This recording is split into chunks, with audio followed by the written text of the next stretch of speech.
Saya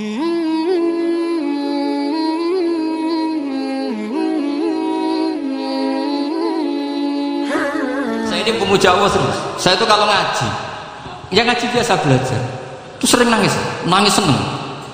Misalnya saya baca tadi, Miftahul Jannah la ilaha illallah, lung kunci kok dikasihkan.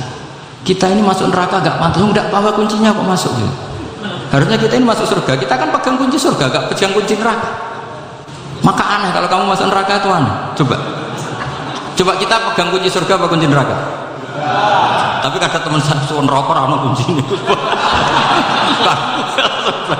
Karena tidak ada pintunya.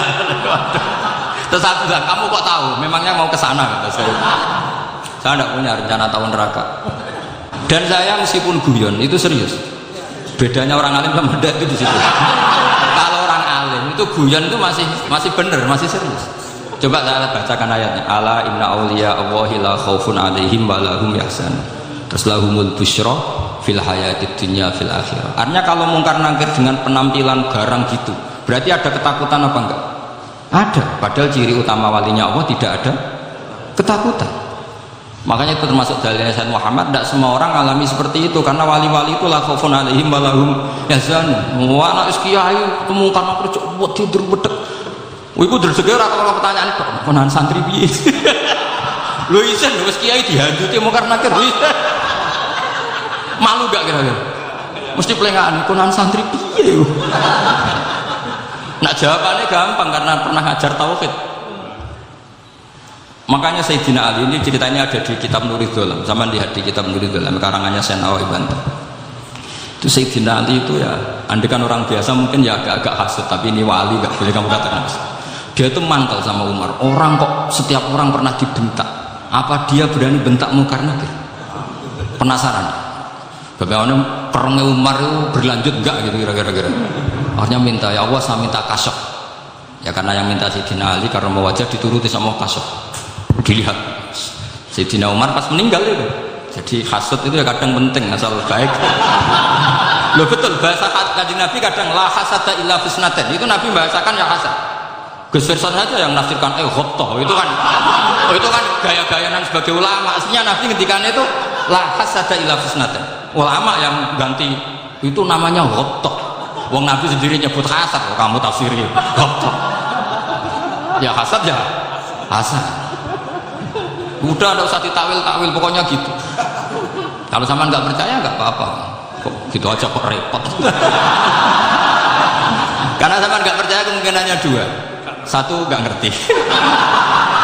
Dua sama-sama alim. Kan dari awal kalau sama-sama alim kan laisa li alimin ayyukal tidak aliman akhir. Kita nggak perlu saling mengikuti. Ngapain hasud? Biasa aja. Akhirnya Sayyidina Ali kasih. Pas Umar bangun, setelah mati kan bangun, setelah meninggal bangun. Mungkar nakir datang dengan perang yang sangat garang. Itu digambarkan Sayyidina Ali, matanya itu kal kidril ghali, kayak apa kendil yang apa menganga. Wah seru. Sayyidina Ali senang, paling takut ini Umar. Senangnya bukan main, wah ini mesti takut Umar. Biasa. Ternyata enggak, Umar malah bangkit. Woi mungkar nakir, kamu tahu menghadapi siapa?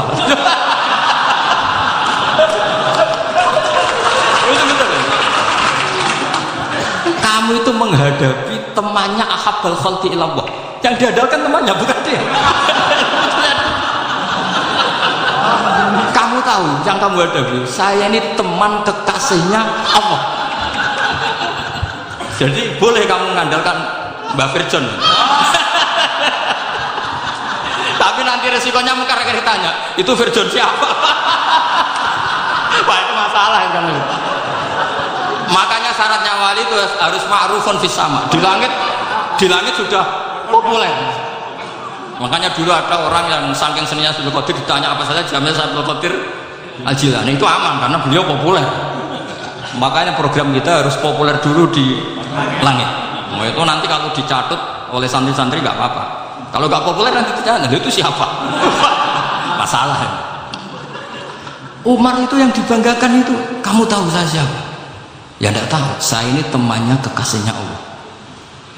Temannya Muhammad, iya Muhammad Rasulullah. Wah mikir, waduh repot.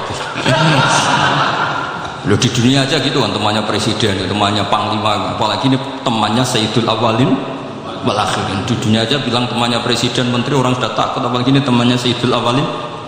Hanya mungkar nakir terus konfirmasi sama Allah, gimana ya Allah ini ngadepi. Sebetulnya yang diadakan itu temannya, bukan dia. Wah, akhirnya sama Allah dibilang, ya bu, ya sama seorang seperti itu bu yang sopan. Terus semenjak itu mungkar nakir itu nggak selalu berpenampilan seperti itu sangat. Jadi semoga itu konsisten sampai nanti. Jadi kamu kalau ingin nggak takut mungkar nakir jadi wali. Karena syaratnya tadi hanya wali sing la khaufun alaihim walahum yahzanun lahumul busyra fil hayatid dunya fil akhirah. Jadi orang itu kalau ngaji itu harus khatam. Jangan semuanya kena pertanyaan. Dan kalau semuanya kena pertanyaan nanti repot. Kalau Nabi Muhammad ditanya waman Nabi Yuga, Nabimu siapa? Itu kan terus jadi aneh. Jadi makanya ketika Sayyid Muhammad semua ulama nggak ada am kecuali ditaksis, kecuali sifatnya Allah. Misalnya bikulli syai'in alim ya benar-benar bikulli syai'in. Tapi kalau am semuanya pasti ada taksis. Meskipun dalam muhawarah muhadasah biasa.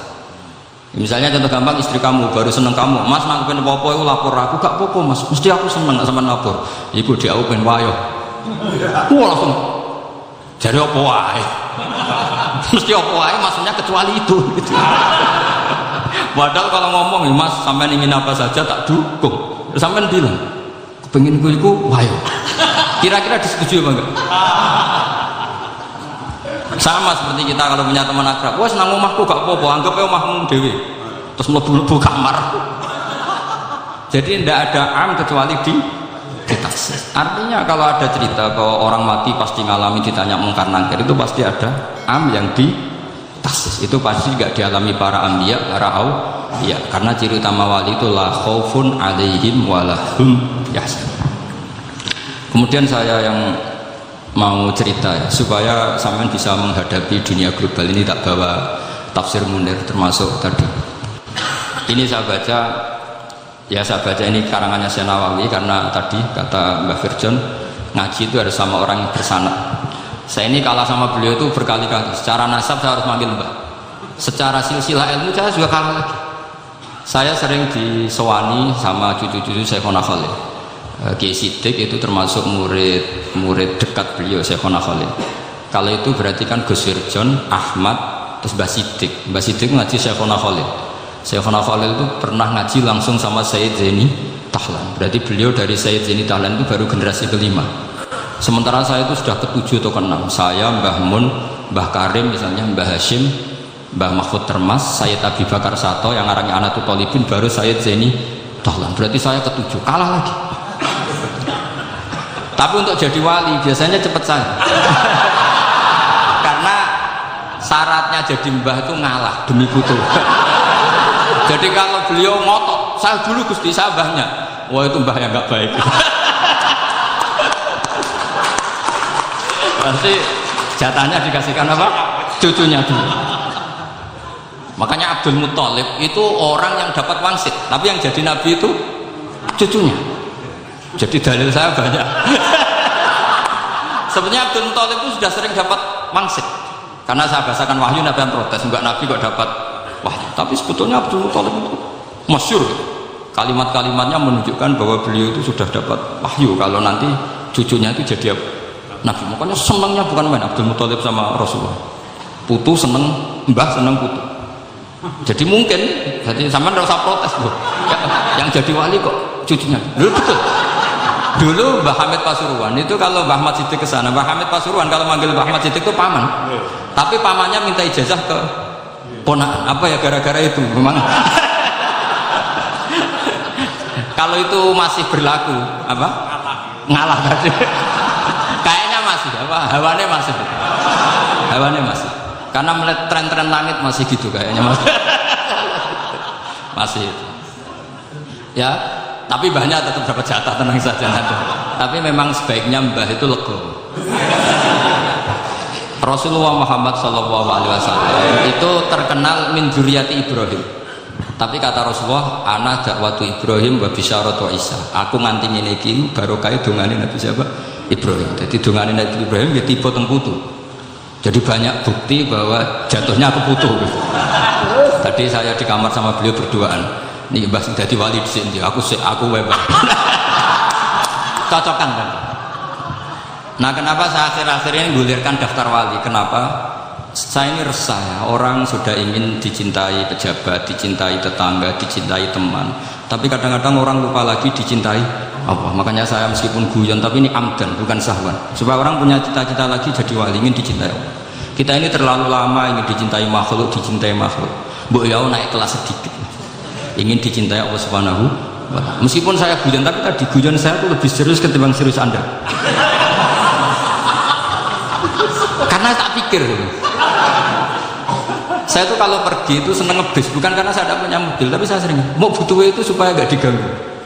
Karena saya tuh harus punya waktu sendiri. Kalau ngebis kan ketemu orang nggak kenal, tapi sekarang ya agak susah, banyak yang kenal. Dan susahnya lagi gak minta ijazah, minta foto. Repot. Mau dibenci itu umatnya Rasulullah Shallallahu Alaihi Wasallam, mau disetujui itu sanatnya mana? Kalau ketemu orang alim minta apa? Foto. Itu nggak ada sanatnya. Nggak tahu saya itu madzhab dari mana itu. Ya madzhab milenial yang jelas itu kan. Ini tak baca ya biar dapat, karena ini kenangan saya sama Mbak Ahmad Siddiq. Saya masih ingat betul beliau ngisi kholnya Mbak Abdullah bin Umar, berarti abahnya Mbak Hamid. Karena mbah saya itu Fatimah binti Khalid bin Umar, kalau Mbah Hamid itu Hamid bin Abdullah bin Umar. Itu saya masih ingat betul zaman itu Mbah Hamid siap khol di Lasem itu rawuh, dan saya derek mbah saya karena masih misanan datang ke Lasem. Itu beliau pas itu ngisi sama Mbah Mun masih muda, Ki Ahmad Siddiq sepuh senior. Itu beliau cerita bahwa dulu ketika Indonesia dijajah Jepang itu para kiai mimpi dibacakan ayat ghulibatir rum fi adnal ardi wa hum min ba'di waladihim. Terus ada kiai yang tanya takwilannya gimana? Ya nanti Jepang pulang bukan karena kita yang mengalahkan, tapi Jepang ada yang mengalahkan sendiri meskipun tidak kita. Kayak dulu Faris tidak dikalahkan Islam tapi dikalahkan Romawi, tapi yang senang umat Islam. Wa yauma idzi yafrahul mu'min. Itu luar biasa ulama-ulama kita. Delalah kejadiannya Indonesia seperti itu. Yaitu kita tidak mengalahkan Jepang, tapi Jepang pulang sendiri karena dikalahkan apa? Sekutu. Ya ini saya baca. Ini tidak usah dicek bacanya bener apa enggak, sudah aman, apa? Aman. Karena kalau saya salah itu ya sengaja. Artinya ya sengaja, ya biasa maksudnya. Saya kemarin ngisi di Pondok Peloso, di Pondok Al Munawir Jogja. Salah itu ada dua, ada salah yang benar-benar salah, yaitu nggak apa-apa, bisa dimaafkan karena mesti sange wong goblok salah yang terus. Ada salah bawaan ilmu, itu repot udah dan ini. Karena misalnya kita yang biasa belajar qiraah sapa wayah sibuhu, mesti diulang lagi wayah sabuhu. Karena qiraahnya Imam Asim itu hasibah yah sabu bi fathis sin. Sementara kita kalau ngaji kitab kulino yahsib. Sehingga kita yang biasa belajar sapa itu kalau baca kitab itu kayak orang bingung. Kadang-kadang yang ngaji juga bingung, Gus Pak mocok bulan film ya tepat-tepatan. Ada yang mengatakan Gus Pak bingung, ada yang mengatakan Gus Pak alim alama, ya tepat-tepatan nasib. Karena memang ya sab'ah memang seperti itu. Misalnya kufuan itu Imam Asim baca kufuan, tapi beliau punya murid namanya Syu'bah, itu kalau baca kuf'an. Makanya kita itu, ini kan khataman Quran ya, jadi saya menyinggung sedikit tentang qiraah sab'ah. Tadi beliau juga sudah tak kasih kitab saya Hifdzuna Liya dan Mushaf. Sama tak ajari latihan sab'ah, memang angel. Makanya yang nggak bisa itu wong pinter, sudah tahu angel ya nggak usah diteruskan. Orang menghindari barang angel itu pinter apa goblok? Pinter. Berarti wong goblok pinter. Saya tuh makanya sama orang goblok tuh respect. Jadi orang alim tuh angel apa gampang? Angel. Menghindari barang angel pinter apa goblok? Loh, orang menghindari barang angel pinter apa goblok? Pinter. Berarti wong goblok pinter. Jadi saya sama orang-orang goblok itu respect. Sudah tahu jadi orang alim angel ya, barang angel ya harus dihindari. Makanya saya ini insya Allah umatnya Nabi yang termasuk yang terbaik. Amin. Karena mencintai umatnya Nabi termasuk yang goblok. Waduh. Itu tidak gampang itu. Karena tadi sudah tahu ya. Seperti itu loh orang naik Panjat Pinang. Itu yang naik karena ingin hadiah. Yang nonton sudah tahu, wah licin kok dinaikin mau keplodok ya. Tapi orang sepakat yang nonton juga pinter karena sudah tahu ribet kok. Tukun yang pasar kena lah apa mana. Sama juga gitu. Ngalim tafsir angel, ngalim fikih angel. Ada karek ngaji ngerekam kan gampang. Itu pinter apa kebut? Pinter. Iya. Makanya kula niku mbok buruhno ngono tok. Saya tadi dinasihati Mbak Virjon, muga-muga hati saya selamat. Saya itu meskipun kata orang banyak, muhibbin saya banyak, tapi saya insya Allah tidak riya. Saya itu pakai kitab namanya Tasbidul Fuad, itu karangannya Sayyid Abdul Haddad. Ketika beliau punya muhibbin banyak ditanya, bagaimana ya Habib Anda menjaga hati Anda? Jamnya Sayyid Abdul Haddad itu nih, innama azomu Allah. Mereka itu sebenarnya menghormati Allah, cuma butuh saran, dan itu saya. Jadi saya tahu sampean semua itu mencintai Quran, mencintai sunnah Rasul, mencintai hadis-hadis Rasul. Cuma sampean kan karena gak paham, terus manfaatkan saya. Jadi sebenarnya saya ini korban. Korban. Jadi saya mau riak gimana? Korban kok ngomong. Bangganya di mana? Coba sampean misalnya ngaji tafsir, belajar sendiri kan susah. Terkibnya susah, maknanya susah, bahkan beli kitabnya kadang tidak kuat. Untuk jadi alim tafsir itu kan harus beli kitab. Saya sering belajar kitab itu jutaan. Tafsir Tobari, saya pernah beli kitab Fakhrur Razi itu berapa tuh? 27 jilid. Karangannya Fakhrur, belum karangannya ulama modern Imam Sa'rawi. Itu berapa jilid? Itu jutaan. Saya kemarin juga dihadiahi kitab Pak Quraish Shihab namanya Faidul Bari fi Syarhil Bukhari. Pak Quraish Shihab yang terkenal. Dia sering diskusi sama saya ngasih hadiah beliau ngasih hadiah saya. Oh itu harganya tidak kuat. Tidak kuat kadang di Indonesia nggak ada tuh. Dan sama orang hebat menghindari kesulitan itu. Nah kesulitan itu sesuatu ngaji ikut, kalau nggak paham dirukok rekamannya sudah. Pinter mana sama nama saya? Pinter sampean kan? Bikin sosis susah beli aja kok repot kan. Nah, makanya nggak boleh orang bilang, wah itu goblok reso tafsir itu wong pinter. Makanya nanti kalau saya ketemu Nabi tidak termasuk orang yang mentahkir orang Islam. Kafa bil mari isman ayah kira akhahul muslim. Jadi cukup orang itu dosa kalau menyepelekan orang Islam, termasuk darani sampean goblok itu dosa. Caranya nggak darani goblok ya tadi di logika tadi. Alim itu angel. Nggih dari angel itu pinter, berarti wong bodoh pinter ya sudah gitu. Tapi tetap bodoh. Tapi ini satu cara untuk saya respect gitu. Coba orang yang ngaji tafsir saya banyak, mungkin ribuan, itu sebetulnya mencintai Quran karena Quran adalah kitab suci yang panduannya umat Islam, sangat mencintai Quran. Terus kemudian mereka nggak paham, terus mencari orang yang memahamkan, burono lah kalau jawabannya ini. Terus keren saya itu di mana coba?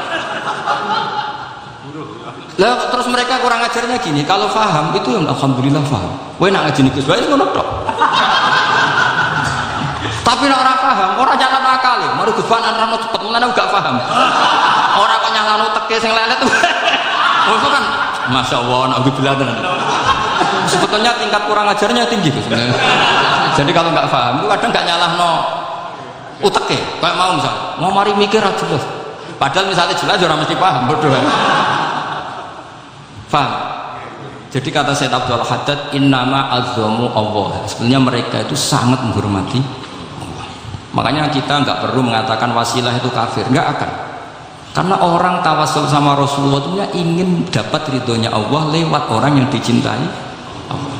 Kita mencintai wali sebenarnya, wah itu kekasih Allah. Kita mencintai itu karena mencintai sama seperti gini, kamu mencintai kangkung apa enggak? Sebenarnya sama sekali enggak, tapi kamu ingin sehat, ada asupan gizi, kamu ingin tubuh kamu sehat, butuh asupan gizi, kemudian kamu makan kangkung, apa terus kamu cinta kangkung? Kan enggak, cinta kesehatan kamu sama. Orang yang mencintai saya ingin kepuasan rohani. Saya kan termasuk kiai yang torekonya gampang, ini swarga kan akhirnya penggemarnya banyak. Coba kalau kamu neraka jadi sebetulnya Anda mencintai kepuasan Anda sendiri. Nah saya ini korban, makanya untuk masuk surga cepat saya korban itu cepat. Da'watul mazlum la turaddu kan laisa bainahu wa bainallah hijab. Jadi saya kalau donga langsung serlan karena mazlum. Saya sinau tafsir itu Mbak, sampean bayangkan ada tafsir itu sudah 27 jilid. Sekarang Fakhrur Razi itu bulatnya bukan main karena dia ahli filsafat. Bolatnya Masya Allah. Sudah gitu sinau Jalalain kadang dikomen oleh Sawi. Sudah kita percaya Jalalain sebelum dibully Sawi. Percaya Sawi dikandani, oh itu Maliki rasa ribet. Sudah gitu sinau Qurtubi, sinau tafsir Tabari itu susahnya. Belinya susah, belajarnya susah. Padahal saya punya keluarga, punya istri, punya anak. Bayangkan kalau istri saya rewel, istri sampai waduh, tapi alhamdulillah enggak. Sama sekali enggak. Allah sudah milihkan, wah ini bahaya kalau punya istri rewel. Imam Sibawai itu kitabnya banyak, tapi yang terbukukan hanya kitab Sibawai. Karena beliau kalau sudah belajar lupa istri. Hanya pas beliau di pasar, kitabnya dibakar semua sama istrinya. Karena dianggap saingannya. Ternyata yang dicerai tidak kitabnya, malah istrinya. Itu Imam siapa? Tapi alhamdulillah kitab saya nggak terbakar, aman. Saya teruskan. Jadi untuk menjaga ria dilatih innama azzamu Allah. Sebenarnya mereka itu menghormati, sehingga wasail-wasail itu sebenarnya nggak pernah jadi subjek pelaku utama, tetap Allah. Sebab itu kata Sayyid Muhammad, kamu kok mengatakan wasilah itu kafir itu gimana? Ketika innallaha qad ba'atsa lakum taluta malika. Talut itu yang manusia. PD-nya itu apa? Inna ayata mulkihi ayyatiyakumut tabut fihi sakinatum mir rabbikum wa baqiyatum mimma taraka alu Musa wa alu Haruna tahmiluhul malaika. Jadi beliau PD itu kalau bawa sunduk semacam peti sakti, sing di situ ada baqiyatum mimma taraka alu Musa wa alu Haruna tahmiluhul malaika. Ya kayak semacam jimat, tapi saya bukan mensyariatkan jimat enggak, karena nanti banyak penjual yang pembohong juga gitu. Cuma cerita, kamu tidak usah mengatakan kafir dulu. Tolong PD-nya kalau bawa sunduk semacam peti kesaktian yang di situ ada baqiyatum mimma taraka alu Musa wa alu Haruna tahmiluhul malaika. Sehingga Khalid bin Walid meskipun beliau sahabat dan menyaksikan wajah Rasulullah SAW, itu bawa sya'aratun min sya'aratihi Rasulullah SAW, bawa rambutnya Nabi. Perang kemana-mana itu diletakkan di pecinya.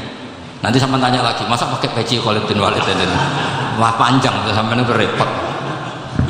Sampai tak warai ngaji usul fikih. Usul fikih itu kalau ngaji itu ada istilah tangkihul manat. Ini mestinya wilayah yang kita bisa berdebat sama Mbah Firjan. Dulu itu musuh saya karena saya makili Anwar, beliau makili Peloso.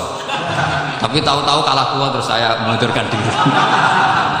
Di fikih itu ada istilah, ada tangkihul manat, ada tahqiqul manat, ada tangkihul manat. Tangkih itu kira-kira gini, lafadz hadis itu dibuang sekian untuk tahu bahwa itu madarul hukmi. Misalnya gini, tak beri contoh paling gampang. Sama harus paham, kalau nggak paham nggak pinter-pinter. Ja'a a'rabiyun ila Rasulillah sallallahu alaihi wasallam. Ya karena ini menghormati Mbah Ahmad Siddiq, saya orang alim, jadi ngaji ini tetap ada suasana alim. Ya harus ada suasana alim, nggak perlu jadi orang alim, tadi susah. Sudah ngindari susah itu pintar, sudah itu aja. Jadi orang alim susah, ngindari barang susah pintar. Berarti orang tidak alim pintar. Nah, meskipun tetap sudah itu pegangi sampai mati nanti. Loh, jadi orang alim itu repot. Itu kata Imam Ghazali, kalau orang alim kalau masuk surga itu sama Allah nggak boleh. Kif, kamu nggak boleh langsung masuk surga. Coba cari umat kamu, syafaati dulu. Dan saya takut nyari sampean tidak bisa kembali. Saya tidak punya rencana. Pokoknya mau masuk. Golek sampean kuatun, atuan balik raroh dewa repot. Berat jadi orang alim itu. Ya saya teruskan ya. Ada tangkihul manat. Ja'a Arabiyun ila Rasulillah sallallahu alaihi wasallam. Faqala ahlaktu wa ma ahlakaka qal waqtu imraati fi nahari Ramadan. Ya sinan kita, saya ini rusak ya Rasulullah. Kenapa? Karena saya menjima istri saya fi nahari Ramadan. Kata Nabi, kamu harus bayar kafarah. Kenapa Nabi kafarah? Puasa 2 bulan. Wong baru 1 hari aja terjadi gitu kok disuruh puasa 2 bulan. Ya tidak kuat ya Rasulullah. Baru berapa hari saya puasa aja kecelakaan seperti itu. Apalagi kalau sampai 2 bulan. Tidak ya Rasulullah. Ya sudah kalau gitu kamu pertama ngasih makan apa? Itqu raqabah kan, pertama merdekakan budak. Tapi kan sekarang nggak ada budak makanya terus sekarang langsung puasa. Wah ini nggak bisa semua. Ya sudah ngasih makan orang 60. Kasihkan siapa ya Rasul? Ya orang fakir. Saya ini paling fakir. Di kampung saya ini orang paling fakir. Jadi mulai dulu orang fakir itu hubungan suami istri itu paling lancar. Mulai dulu. Makanya orang fakir itu anaknya banyak. Karena hiburannya hanya itu. Wong Ramadan aja. Coba mau ke ATM nggak punya uang, mau antri di bank nggak punya, mau apa itu? Itu mulai dulu, ini sanatnya mutasil. Wah, akhirnya sudah sanksinya kan tadi ya, idku raqabah atau puasa 2 bulan berturut-turut atau ngasih makan 60 orang miskin.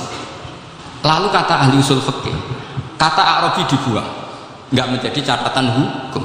Orang kota pun kalau melakukan itu juga kena sanksi yang sama. Imro'atau juga dibuang. Andai kan itu dilakukan untuk amatnya juga ketentuannya sama.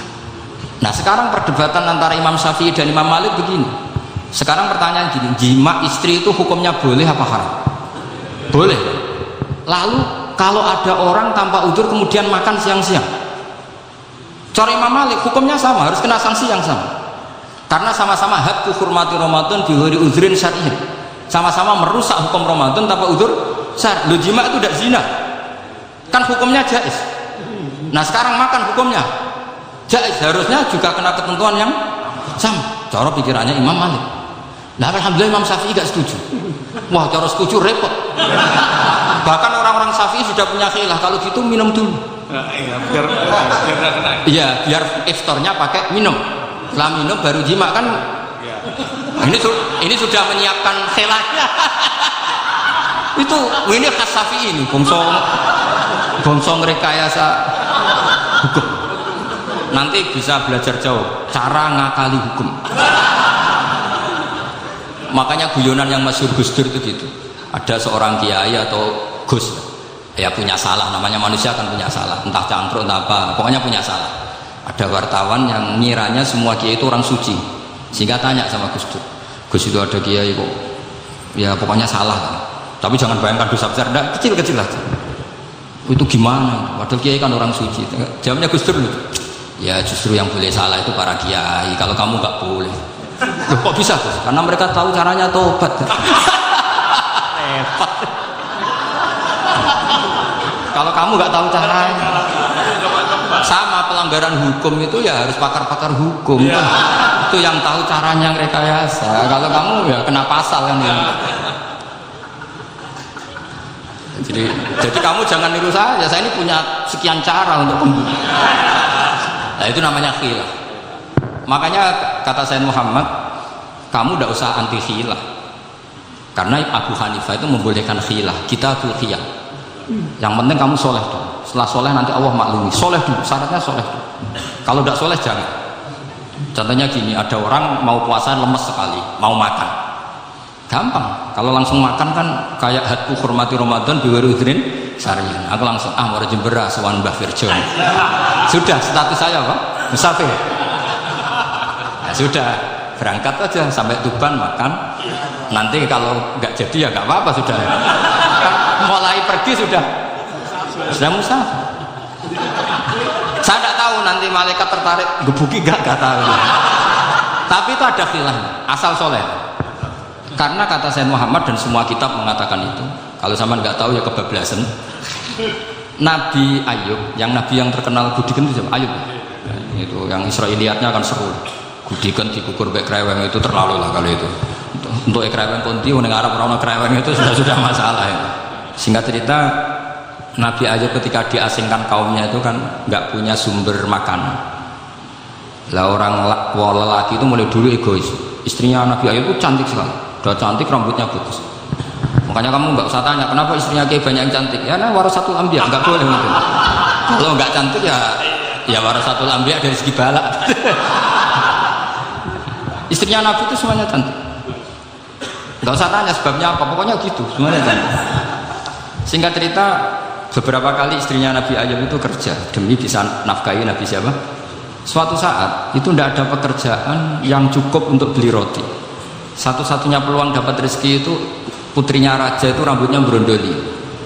Terus ada sayembara siapa yang rambutnya bagus mau dibeli. Sampai rambutnya istrinya Nabi Ayub itu dijual. Nabi Ayub tersinggung karena itu mengurangi kecantikan. Jadi lelaki mulai dulu gitu. Udah nggak urun kalau istrinya nggak cantik itu komplain. Itu khasnya lelaki. Jadi kalau kamu gitu ada sanadnya juga, tenang saja ya. Komplain ya pegawai. Saking mangkelnya Nabi Ayub terus ngendikan la adriban naki mi'ata sautin. Kamu akan saya pukuli dengan mi'ata sautin atau dengan 100 jambuan. Atau mi'ata dikhin atau mi'ata apalah sesuai konteks zaman itu. Engko namuni pecut tuku konti kok ribet lagi. Singkat cerita, akhirnya ketahuan bahwa istrinya menjual itu demi Nabi Ayub. Allah nggak ridho kalau kekasihnya, yaitu istrinya Nabi Ayub, wis perjuangan kayak gitu malah kena hukuman. Tapi Allah juga nggak ingin kekasihnya yang bernama Ayub melanggar sumpah. Padahal beliau sudah sumpah, wallahi demi Allah nanti tak pukul dengan 100 kali. 100 kali dengan lidi lah misalnya, contoh yang gampang tuh lidi. Akhirnya sama Allah dikasih satu solusi. Wa khud biyadika dhustan fadrib bihi wala tahnas. Ya sudah, lidi itu ikat jumlahnya 100. Terus pukul sekali saja. Anggap saja sudah 100. Iku pangeran sing wari ngakali ngono iku pangeran. Tapi syaratnya soleh. Syaratnya soleh. Jadi kalau kamu anti khilaf berarti anti ajarannya Allah di ayat itu. Wa khud biyadika dhustan fadrib bihi wala tahnas. Itu dulu ada, ini cerita di Ithaf, ini cerita terakhir, ini sudah, sama jangan nama sudah. Terus pengumuman tadi, yang nggak pernah sepuh utang saya itu haram. Karena tadi saya punya kewajiban di rumah yang bisa menggugurkan ya kewajiban yang lebih besar. Lebih besar itu ya tadi, bisa pernah guru, pernah sepuh, yang jelas gak umur. Umur sampean menangkap itu, tua-tua yang serepot itu. Ada raja itu ganteng kaya, senengannya nikah perawan cantik. Oh, itu semua kampung mesti kenal. Mungkin digilir atau gimana pokoknya. Suatu saat ada pemuda suka sama perempuan yang di kampungnya, cantik sekali. Kemudian pemuda ini ternyata pekerja di kerajaan. Tiap hari ditanya, oh, itu yang di kampung yang cantik siapa? Mau saya nikahin gitu. Wah bahaya, ini saingannya raja. Jadi yang dibidik pemuda tadi itu saingannya. Si raja ini orang yang namanya raja kan gengsinya tinggi. Kaifa tankihuha wa qad ra'aitu qad qabbalaha rajul. Kok boleh kaki ya? Saya itu pernah melihat dicium lelaki. Wah, gak mau. Gak gelem kadung ditambung lan waktu qabbalaha rajul. Saya pernah melihat sendiri qabbalaha rajul, dicium oleh lelaki. Wah, sudah gak minat raja langsung gak keren. Suatu saat muda tadi nikahi perempuan itu. Rajanya marah, kamu lelaki gak punya harga diri gini. Gak punya selera, gak punya harga diri, sudah pernah dicium orang kok tetap dinikah. Bilang ke raja, takrif manir rajul, lelaki itu siapa? Abuha. Kamu tahu lelaki itu siapa?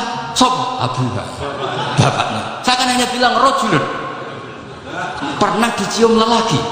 Lah pikirannya raja lelaki kue ini. Tapi butuh ikan mau rojo ben gak sido itu aja.